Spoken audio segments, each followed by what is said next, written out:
इन 2019 लोग बोले प्राइस ज्यादा है, वेट कर लेते हैं, बट इन 2025 वही प्रॉपर्टी 65 लाख महंगी हो गई। वेलकम टू मनालिसिस। रियल एस्टेट का सबसे बड़ा मिस्टेक राइट टाइम की वेट करना। लुधियाने में देखो, इन 2019 जो प्रॉपर्टी 1 करोड़ 10 लाख की थी, वही प्रॉपर्टी 2025 में 1 करोड़ 75 लाख की हुई।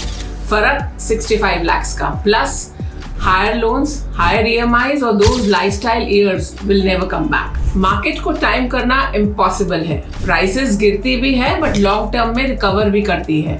स्मार्ट बायर वही है जो मार्केट को टाइम नहीं करते, वो अपनी रेडीनेस को टाइम करते हैं। परफेक्ट टाइमिंग एक मिथ है। So right property plus right readiness, ये हमेशा वेटिंग से बेटर है। अगर आप फाइनेंशियली रेडी हैं और लोकेशन क्लियर है तो वेट मत कीजिए। कमेंट एपिक, हम आपको करंट इन्वेस्टमेंट ऑप्शन शेयर करेंगे because market wait for no one.